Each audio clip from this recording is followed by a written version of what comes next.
BDD news కి స్వాగతం. Bulletin ముందుగా హెడ్లైన్స్ చూద్దాం.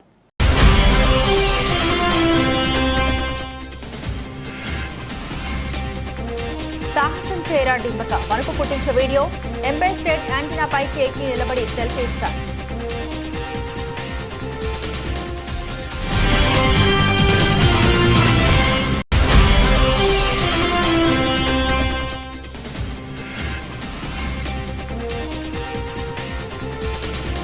ప్రపంచ బ్యాంకు సంచలన వ్యాఖ్యలు. భారత్ ఆ స్థాయికి చేరుకోవాలంటే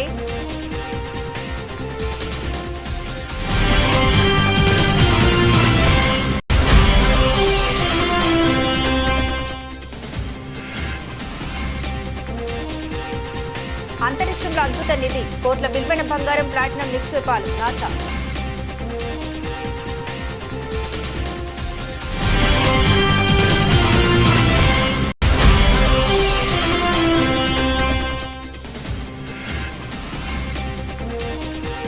హమాస్ కు మద్దతుగా ఇజ్రాయెల్పై దాడికి ఇరాన్ సిద్ధం.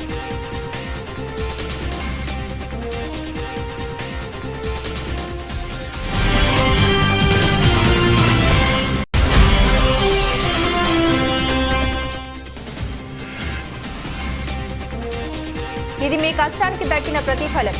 వేణు ఎల్దండిని అభినందించిన కేటీఆర్.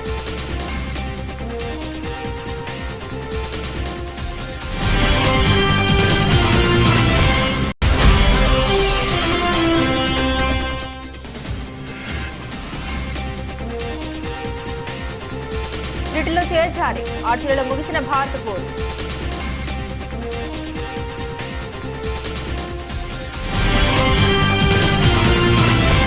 ప్రస్తుత రోజుల్లో సోషల్ మీడియా క్రేజ్ కోసం ఎంతకైనా తెగిస్తున్నారు. ప్రాణాలను సైతం లెక్క చేయకుండా డేంజరస్ స్టంట్స్ చేస్తున్నారు.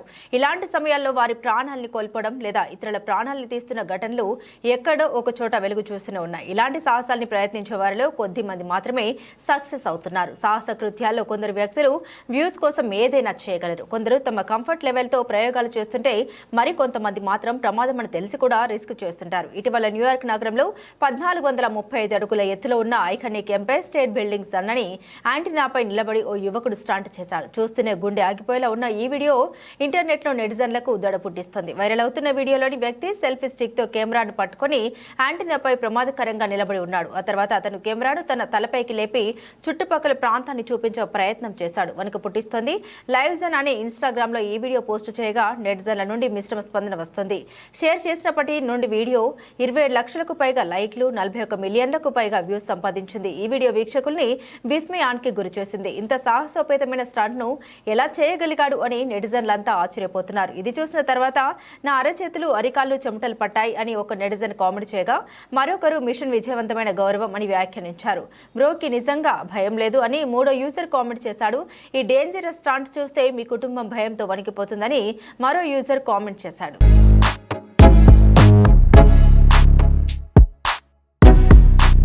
భారత ఆర్థిక వృద్ధిపై ప్రపంచ బ్యాంకు సంచలన వ్యాఖ్యలు చేసింది. అమెరికన్ల వ్యక్తిగత తలసరి ఆదాయంలో 4వ వంతు స్థాయికి చేరుకోవడానికి భారతదేశానికి 75 ఏళ్లు పడుతుందని పేర్కొంది. అభివృద్ధి చెందుతున్న దేశాలు మిడిల్ ఇన్కమ్ ట్రాప్ నుండి బయటపడడానికి మార్గాలపై ప్రపంచ బ్యాంక్ బ్లూ ప్రింట్ విడుదల చేసింది. భారత్, చైనా, బ్రెజిల్, దక్షిణాఫ్రికాతో పాటుగా 100కి పైగా దేశాలు భవిష్యత్తులో సంపన్న దేశాలుగా అవతరించడానికి తీవ్రమైన సవాలును ఎదుర్కొంటూ ఉన్నాయని పేర్కొంది. ప్రపంచ అభివృద్ధి నివేదిక 2024 అనే పేరుతో ప్రపంచ బ్యాంకు నివేదిక విడుదల చేసింది. ప్రస్తుత ధోరణులు అలాగే కొనసాగితే అమెరికన్ల తలసరి ఆదాయంలో 4వ వంతు స్థాయికి చేరుకోవడానికి చైనాకు 10 ఏళ్లకు పైగా, ఇండోనేషియాకు 70 ఏళ్లు, భారత్కు 75 ఏళ్లు పడుతోంది. గత 50 ఏళ్ల అనుభవాల నుండి తీసుకున్న గుణపాఠాల ప్రకారం దేశాలు సంపన్నంగా ఎదుగుతున్నాయి. కానీ అమెరికన్ వ్యక్తిగత తలసరి జీడీపీ రోజుకు $8,000. ఆయా దేశాల పౌరుల తలసరి జీడీపీ 10%. ఈ దేశాలన్నీ మధ్య ఆదాయ ట్రాప్లోనే చిక్కుకున్నాయి అని ప్రపంచ బ్యాంక్ తెలిపింది. వీటిని మధ్యాదాయ దేశాలుగా వర్గీకరించింది. వ్యక్తిగత తలసరి అభివృద్ధి ప్రకారం 2023 చివరికల్లా 108 దేశాలు మధ్యదాయ దేశాలుగా నిలిచాయి. ప్రతి దేశంలో ప్రతి పౌరుడి తలసరి జీడీపీ $1,136 నుండి $13,845 మధ్య నిలుస్తోంది. ప్రపంచ జనాభాలో 75% జనాభా 600 కోట్ల మంది అభివృద్ధి చెందుతున్న దేశాల్లోనే ఉన్నారు. వీటిల్లో 3/2 మంది పేదరికంలో జీవిస్తున్నారని ప్రపంచ బ్యాంక్ ఆందోళన వ్యక్తం చేసింది. 1990 నుండి కేవలం 34 మాత్రమే మధ్యాదాయ దేశాల స్థాయి నుండి అధికాదాయ దేశాలుగా మారాయి. వాటిల్లో యూరోపియన్ యూనియన్ గ్రూప్ దేశాలే ఎక్కువగా ఉన్నాయని ప్రపంచ బ్యాంకు తెలియజేసింది.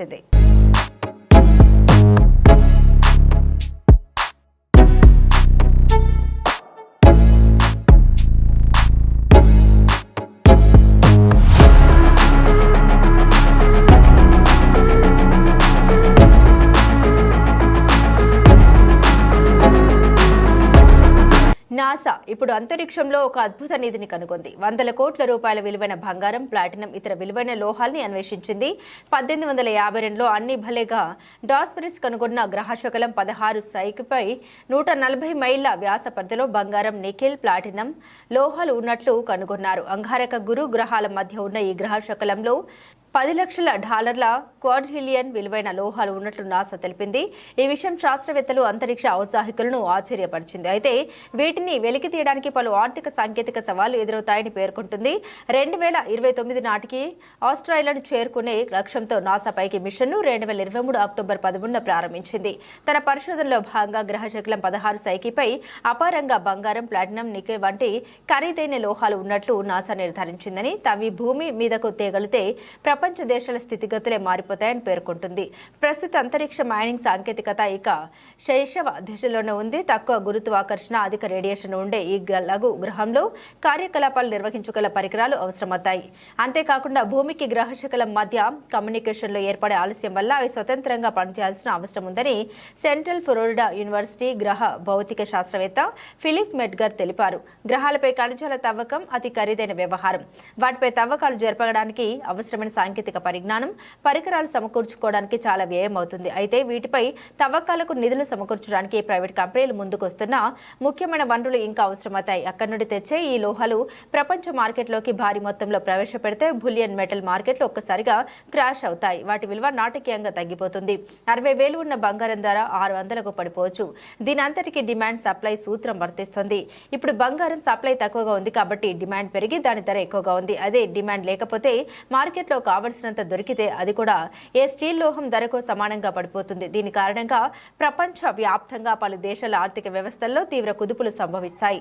వాటి ప్రభావం వల్ల పలు పరిశ్రమలు రంగాలపై తీవ్రంగా పడుతుంది. పౌరుల వద్ద ఉన్న ఆస్తుల విలువ తగ్గిపోతుంది.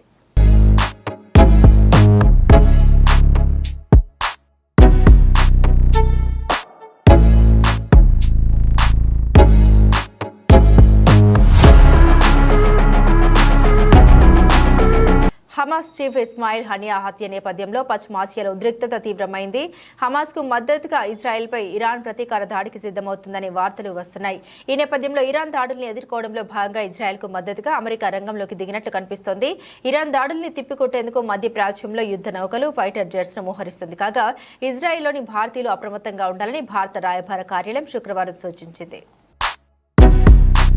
విశాఖపట్నం రైల్వే స్టేషన్ పైన ప్రమాదం తప్పింది. రైల్వే స్టేషన్లో ఆగి ఉన్న రైల్లో ఒక్కసారిగా మంటలు చెలరేగాయి. కోర్బా నుంచి విశాఖ చేరుకున్న ఎక్స్ప్రెస్ రైలు ఏసీ భోగిలో మంటలు చెలరేగాయి. ఈ ప్రమాదంలో B6, B7, M1 ఏసీ భోగిలు పూర్తిగా దగ్ధమయ్యాయి. రైల్లో మంటలు వ్యాపించిన సమయంలో ప్రయాణికులు ఎవరూ లేకపోవడంతో పెద్ద పెను ప్రమాదం తప్పింది. రైల్వే సిబ్బంది వెంటనే అప్రమత్తమై మంటలు అదుపులోకి తీసుకొచ్చేందుకు చర్యలు చేపట్టారు. ఒక్కసారిగా రైల్లో మంటలు వ్యాపించడంతో స్టేషన్లోని ప్రయాణికులు ఆందోళనకు గురయ్యారు.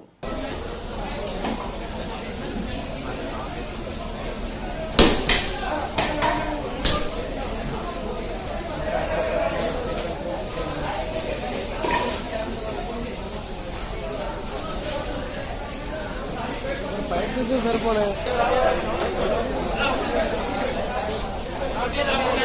మంత ఎక్కువ ఉంది ఇలాంటప్పుడు ప్రయత్నం చేస్తే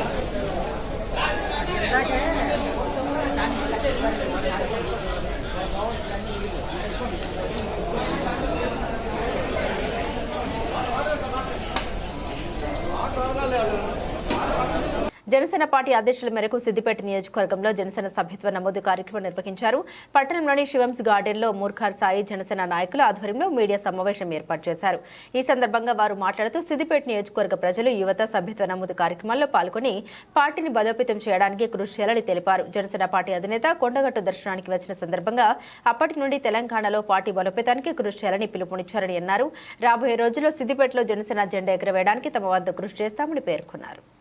తెలంగాణ కొండగట్టు అంజన్న స్వామి దర్శనం మన అధినేత గారు పర్యటనలో భాగంగా తెలంగాణ శ్రేణుల్లో భారీ ఉత్సాహం, ముఖ్యంగా యువత భారీ ఉత్సాహంతో సభ్యత్వ నమోదంలో పాల్గొంటున్నారు. పార్టీ విధి విధానాలను అనుసరిస్తూ తెలంగాణలో పార్టీని బలోపేతం చేయడానికి మా వంతు కృషి సహాయం అందిస్తామని సిద్దిపేట జిల్లా నుంచి కోరుకుంటున్నాం. పార్టీ సభ్యత్వంలో యువత ముఖ్యంగా పెద్ద ఎత్తున పాల్గొంటున్నారు. ఈ నెల 5వ తేదీ గడువు ఉన్నందున జనసేన కార్యకర్తలమైన నాయకులమైన మేము సిద్దిపేట జిల్లాలో ఇంతమంది కలిసి అన్నకు అభిమానంతో అందులో పార్టీలో సభ్యత్వం కోసం చాలా వరకు కృషి చేస్తున్నాము. అందులో ఇంకా సభ్యత్వం తీసుకొని కార్యకర్తలు ఎవరైనా సరే సభ్యత్వాలు తీసుకోవాలి. వాళ్ళ 5 ఏళ్ళ ఫ్యూచర్ కోసం నాయకుడు ప్రజల కోసం ఎంత కష్టపడుతుండో కార్యకర్తలు కాపాడుకునే దిశగా అదే విధంగా ముందుకు వెళ్తాడని మేము ఆశిస్తున్నాం. అన్న కోసం జనసేన పార్టీ కోసం ఎన్ని రోజులైనా ఇదే విధంగా కలిసి మెలిసి ఉంటాం.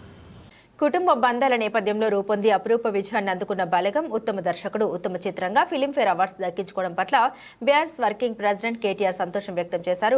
బలం సినిమా దర్శకుడు చిత్ర బృందాన్ని ఎక్స్ వేదికగా ప్రశంసించారు. చిత్ర దర్శకుడు వేణు ఎల్దండిని అభినందించారు. ఇది మీ కష్టానికి దక్కిన ప్రతిఫలమని తెలిపారు. భవిష్యత్తులో మరిన్ని సాధించేది తొలిమెట్టని తెలిపారు. శనివారం రాత్రి హైదరాబాద్లో 69వ ఫిలింఫేర్ సౌత్ 2024 వేడుకలు నిర్వహించారు. టాలీవుడ్ కు సంబంధించి బలగం సినిమాకు ఉత్తమ చిత్రం, ఉత్తమ దర్శకుడు, ఉత్తమ సహాయ నటి అవార్డులు వెల్దండి వేణుకు సిరిసిల్లకు సినిమాని తెచ్చినందుకు, మా అందరికీ గౌరవాన్ని తెచ్చినందుకు హృదయపూర్వకంగా గట్టిగా చప్పట్లతో 2 చేతులు ఉన్నోళ్ళు 2 చేతులతో గట్టి కొట్టాలి. హైదరాబాద్ కినవాడాలి గట్టిగా. శంకరన్న తమ్ముడని తెలుసు, సినిమాలలో చేస్తున్నాడని తెలుసు, కానీ ఇంత సత్తా ఉంది ఒక సినిమాని, అది కూడా దిల్ రాజు ప్రొడక్షన్స్లో సినిమాని ఇంత అద్భుతంగా ఇంత అద్భుతమైన మ్యూజిక్తో తీసుకొస్తాడనే విషయం తెలియదు. సీరియస్లీ అద్భుతంగా అనిపించింది. నిజంగా అక్కడ కింద కూర్చుని వింటుంటే ఆ కాసర్ల శ్యామ్ గారి పాటలు, బీమ్స్ ముందుకురా గురు, బీమ్స్ మ్యూజిక్ నచ్చింది. ఆ పాట 2 నచ్చినాయా, ఒకటా? గట్టిగా సప్పట్లు కొట్టింది మరి. మరి పాటలతోనైతే ఉర్రూతలూగించిండ్రు. తప్పకుండా నాకైతే విశ్వాసం ఉంది, గుండె లోతుల్లోంచి వచ్చిన ఏ ఇమోషన్కైనా తప్పకుండా ఒక ఇతర ప్రజాబాహుల్యంతో వారి గుండె చప్పుడుతో కూడా తప్పకుండా ఒక కనెక్షన్ దొరుకుతుంది. ఈ బలగం కూడా 3 తారీఖు నాడు మొత్తం 2 తెలుగు రాష్ట్రాల్లోని ప్రతి ఒక్కరిని కూడా కదిలిస్తుందనే విశ్వాసం నాకైతే కలిగింది. ఎందుకంటే చాలా గొప్పగా మానవ సంబంధాల గురించి అద్భుతంగా చూపెట్టినందుకు వేణుకు హృదయపూర్వకంగా అభినందనలు బ్రదర్. మీరు అన్నారు చిన్న సినిమా అని. చిన్న సినిమా పెద్ద సినిమా ఏమి ఉండదు. నాకు తెలిసి అప్పుడప్పుడు చిన్న సినిమాలే మొత్తం పెద్ద సినిమాలని ఊపేసేంత పెద్ద పెద్ద ఉప్పెనలు అవుతాయి. అట్లాంటి సినిమా ఇది కూడా కావాలని మనస్ఫూర్తిగా హృదయపూర్వకంగా ఒక సోదరుడిగా మీకు కోరుకుంటూ, పారిస్ విశ్వ క్రీడల్లో భారత్కు త్రుటిలో పతకం చేజారింది. యువ షూటర్ మను భాకర్కు చిక్కిన పతకం పాయింట్ల తేడాతో మరొకరి వశమైంది. శనివారం ఆఖరి వరకు ఆసక్తికరంగా సాగిన మహిళల 25 మీటర్ల వ్యక్తిగత పిస్టల్ ఈవెంట్ ఫైనల్లో మను భాకర్ వెంట్రుక వాసిలో 3వ పతకాన్ని కేంద్రం బడ్జెట్ ప్రకటన తర్వాత అమాంతం తగ్గిన బంగారం, వెండి ధరలు మధ్యతరగతి ప్రజల్లో ఆశలు రేకెత్తించాయి. దీంతో బంగారం దుకాణాలు రద్దీగా మారాయి. గడిచిన 3 రోజులు వరుసగా మళ్లీ బంగారం ధర భారీగా పెరిగింది. అయితే శనివారం గోల్డ్ రేటు తగ్గింది. ఆదివారం సైతం బంగారం ధర స్థిరంగా కొనసాగుతుంది. ఈ క్రమంలో తెలుగు రాష్ట్రాలతో పాటు దేశవ్యాప్తంగా వివిధ ప్రాంతాల్లో నమోదైన బంగారం, వెండి ధరల్ని ఓసారి పరిశీలిద్దాం. తెలుగు రాష్ట్రాల్లో ఆదివారం బంగారం ధర స్థిరంగా కొనసాగుతుంది. హైదరాబాద్, విజయవాడ, విశాఖపట్నంలో 22 క్యారెట్ల 10 గ్రాముల బంగారం ధర 64,700 కాగా 10 గ్రాముల 24 క్యారెట్ల గోల్డ్ ధర 70,580. దేశ రాజధాని ఢిల్లీలో 22 క్యారెట్ల 10 గ్రాముల బంగారం ధర 64,850 కాగా 24 క్యారెట్ల 10 గ్రాముల బంగారం ధర 70,730. ముంబై, కోల్కతా, బెంగళూరు నగరాల్లో 22 క్యారెట్ల 10 గ్రాముల గోల్డ్ ధర 64,700 కాగా 24 క్యారెట్ల 10 గ్రాముల బంగారం ధర 70,580. చెన్నైలో 22 క్యారెట్ల 10 గ్రాముల బంగారం ధర 64,500 కాగా 24 క్యారెట్ల గోల్డ్ ధర 70,360కు చేరింది. దేశవ్యాప్తంగా ఆదివారం వెండి ధర స్థిరంగా కొనసాగుతుంది. ఉదయం నమోదైన వివరాల ప్రకారం తెలుగు రాష్ట్రాల్లోని ప్రధాన నగరాలైన హైదరాబాద్, విజయవాడ, విశాఖపట్నాల్లో కిలో వెండి ధర 90,900. దేశంలోని ప్రధాన నగరాల్లో వెండి ధరలను పరిశీలిస్తే చెన్నైలో కిలో వెండి ధర 90,900, కోల్కతా, ఢిల్లీలో కిలో వెండి ధర 85,500 వద్ద కొనసాగుతుంది. ముంబైలో కిలో వెండి ధర 85,500 వద్ద కొనసాగుతుంది. బెంగళూరులో కిలో వెండి ధర 85,750 వద్ద కొనసాగుతుంది.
బులెటిన్ ముగించే ముందు హెడ్లైన్స్ మరోసారి.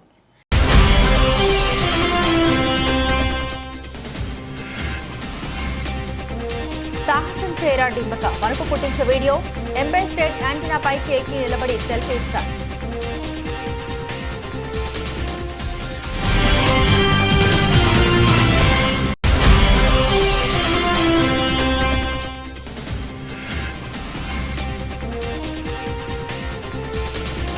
ప్రపంచ బ్యాంకు సంచలన వ్యాఖ్యలు. భారత్ ఆ స్థాయికి చేరుకోవాలంటే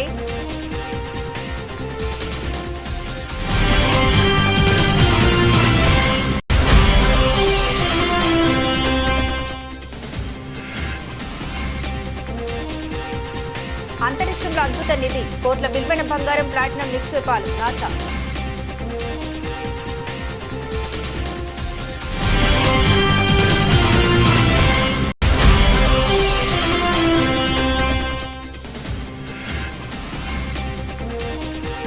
హమాస్ కు మద్దతుగా ఇజ్రాయెల్పై దాడికి ఇరాన్ సిద్ధం.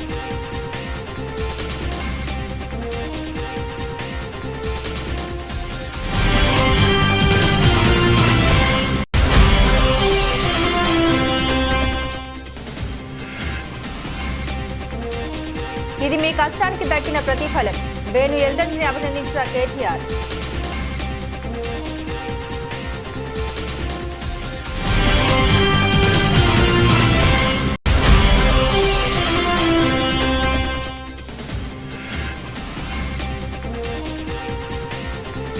వీటిలో చేర్చాలి. ఆటలలో ముగిసిన భారత పోరు.